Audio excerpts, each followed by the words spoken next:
Have you ever felt that gnawing anxiety that seems to have no cause, no name, and no end? That restless energy, that constant tension in your chest, that endless what if looping in your mind. You check the news, you scroll social media, you try to distract yourself, yet the feeling persists.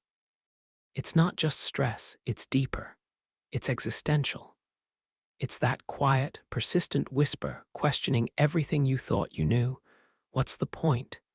Why am I here? Does any of this even matter? This is where existential philosophy becomes not just a theory, but a therapy. Philosophers like Kierkegaard, Nietzsche, and Sartre didn't merely ponder the nature of existence. They grappled with the anxiety that arises when you confront life's uncertainties head on. And existential therapy takes these insights and turns them into tools to heal, to reframe, and to empower. Anxiety, at its core, is often a signal, a compass pointing us towards something we are ignoring or running from. The existential lens teaches us to stop avoiding that signal. Instead of numbing, controlling, or distracting yourself, you learn to sit with it, to explore it, to ask, what is this anxiety telling me about my life, my choices, my freedom? This is not about eliminating discomfort. It's about understanding its origin and redirecting its energy toward conscious living. One key insight from existential therapy is that much of our anxiety comes from the tension between freedom and responsibility. You are free to make choices, yet that freedom carries the weight of consequence. Every decision, big or small, is a brushstroke on the canvas of your life. For some, this realization is liberating. For many, it's terrifying. And that terror, that overwhelming sense of responsibility, is often the source of chronic anxiety. But here's the paradox. Leaning into this responsibility, rather than denying it, is where true relief begins. Think about your life. How often do you act out of fear? Fear of judgment, fear of failure, fear of being alone, rather than out of conscious choice. Existential therapy challenges you to name that fear, examine it, and recognize it as a natural part of being human. It invites you to ask the question, what kind of life do I want to live if I honor my freedom instead of fleeing from it? Another principle of existential thought is the confrontation with meaninglessness. Many people experience anxiety because deep down, they sense that life does not come preloaded with meaning. You weren't handed a manual, a roadmap, or a definitive answer for why you are here.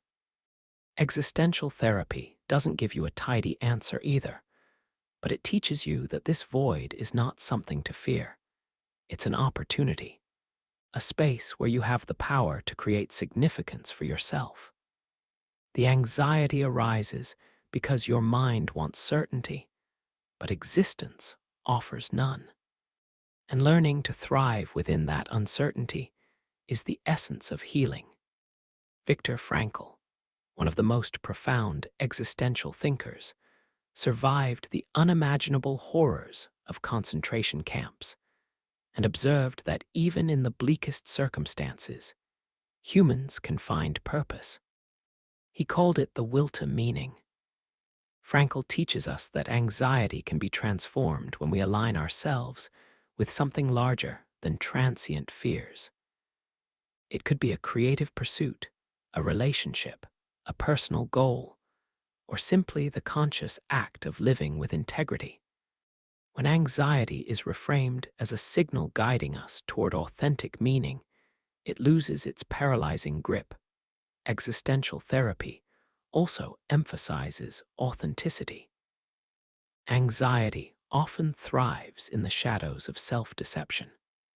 We tell ourselves stories about who we should be, what we must achieve, and what others expect of us. These scripts generate a constant inner tension, a mismatch between who we are and who we think we should be. Healing begins when we start stripping away these imposed narratives and confronting the raw truth of ourselves. This doesn't mean we suddenly become perfect or fearless. It means we acknowledge our genuine desires, flaws, and values, and allow ourselves to act in alignment with them. Confronting death is another cornerstone of existential thought, and yes, it's terrifying.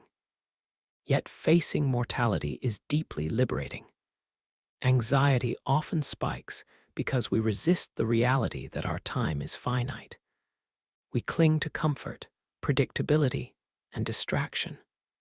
Existential therapy doesn't deny death.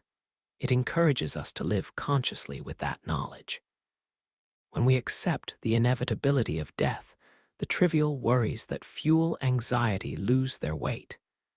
Life becomes sharper, more vivid, and more urgent. Every decision, every interaction, every fleeting moment gains significance when viewed through this lens.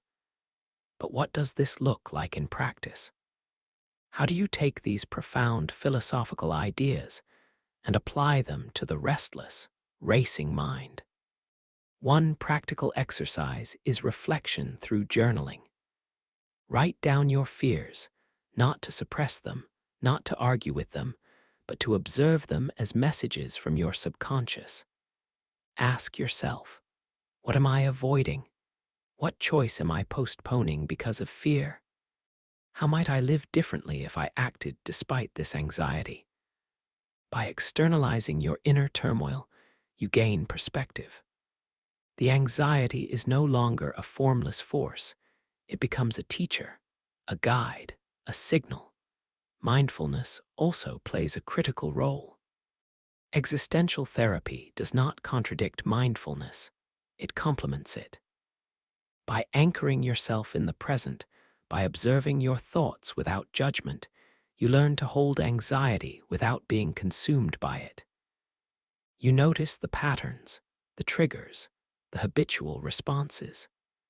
And within that observation, you discover the first glimmer of choice. You are not your anxiety. It may exist, but you are the conscious witness capable of responding with intention rather than reflex.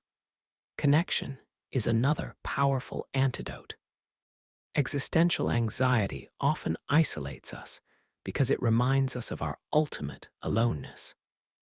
We are each individually responsible for our lives, and that can feel unbearably lonely.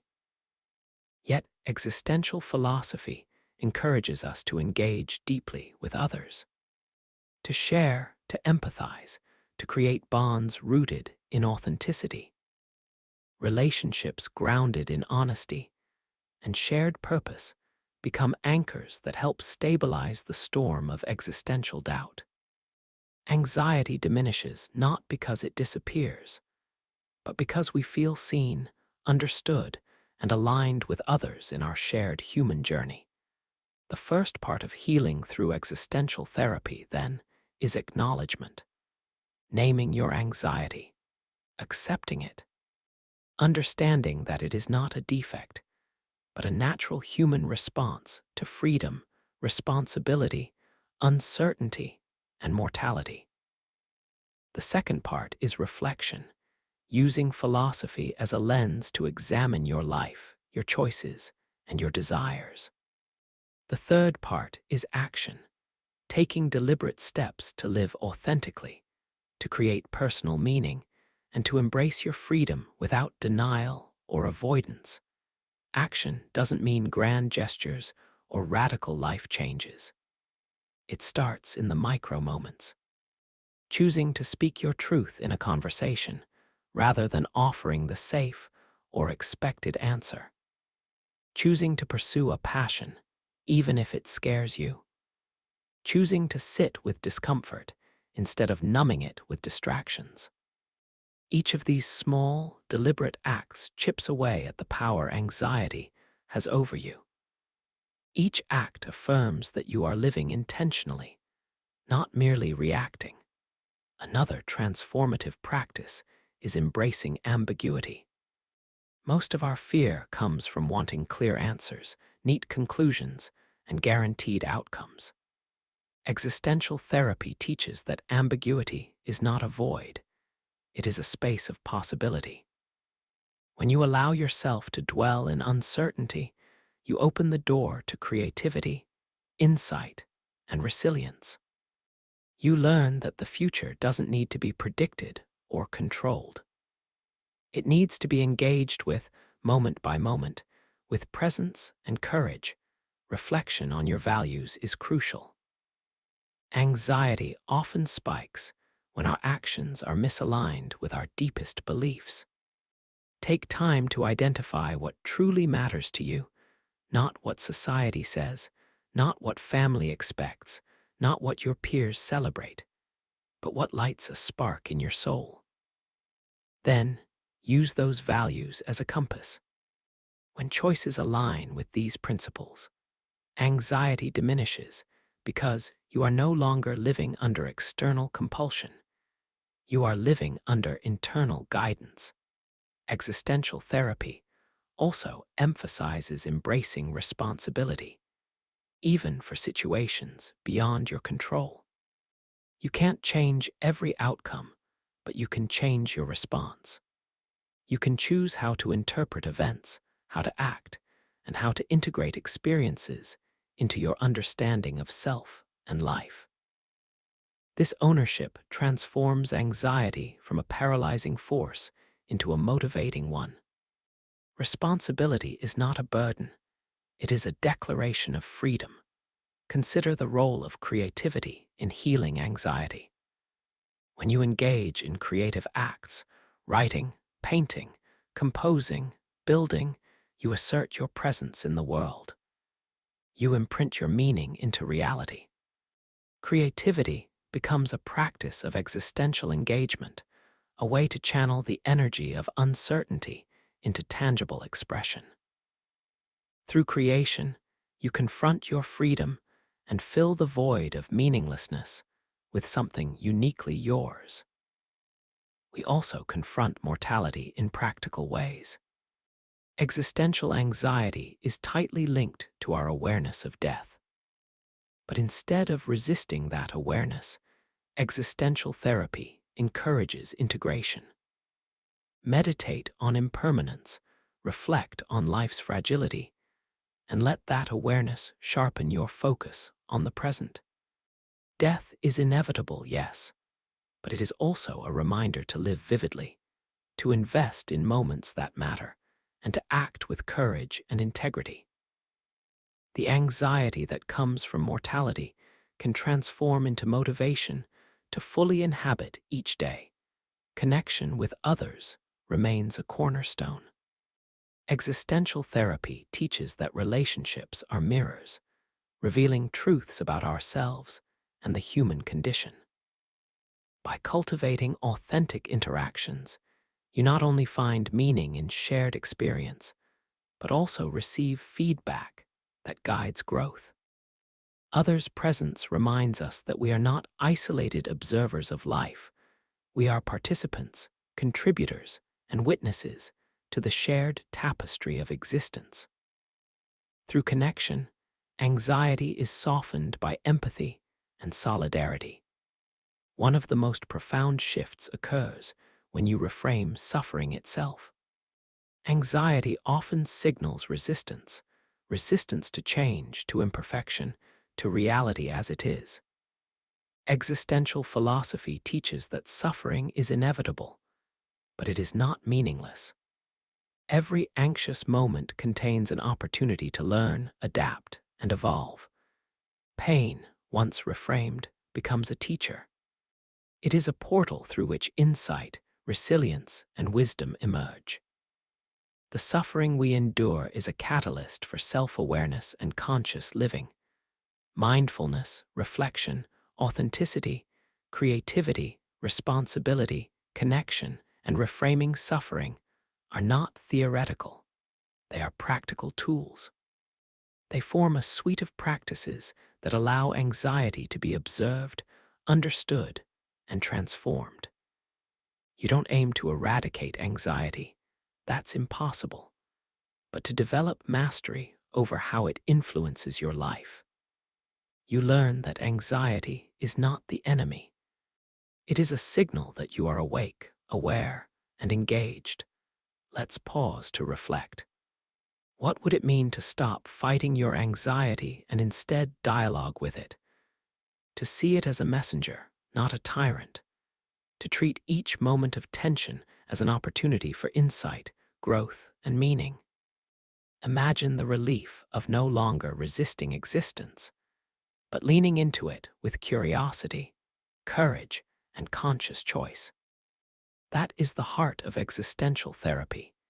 It teaches you to turn your anxieties into your allies, to reclaim the freedom that is always yours, and to live a life aligned with your values rather than dictated by fear. The final step is integration. Daily practice is essential. Reflect on your experiences, meditate on uncertainty, journal about your values, create meaning actively, and check in with yourself. Notice how the anxious impulses arise, acknowledge them, and choose consciously how to respond. Over time, you cultivate resilience, clarity, and a profound sense of agency. Anxiety becomes less a trap and more a compass, guiding you toward a life of authenticity and purpose. So here's the question for you. If anxiety is a message rather than a burden, what might it be trying to tell you about your life right now? What freedom, insight, or action is waiting on the other side of your fear? Take a moment, reflect, and share your thoughts in the comments. I'd love to hear how you interpret these signals in your journey.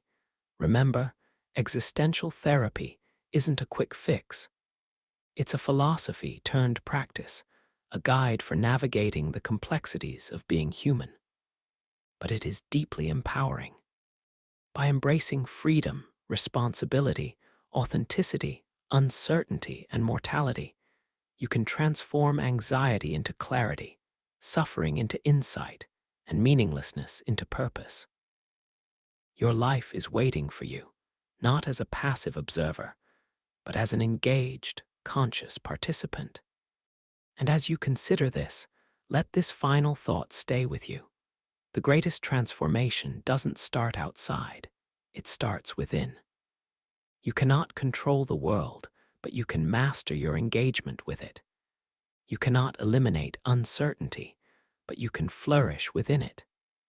You cannot escape anxiety, but you can convert it into wisdom, courage, and intentional living.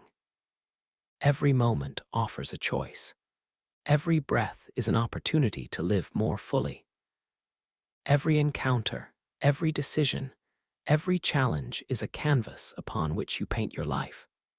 So as you step into your next moment, remember this. Anxiety is not your enemy, it is your teacher. The uncertainty of existence is not your prison, it is your playground. Life's fleeting nature is not your doom, it is your invitation to live profoundly, courageously, and authentically. Take a deep breath, look around, feel the pulse of existence, and ask yourself, how will I live today, knowing that each moment, each choice, and each feeling is both fleeting and infinitely significant? If this message resonated with you, give this video a like and subscribe to the channel. Take a moment now, breathe,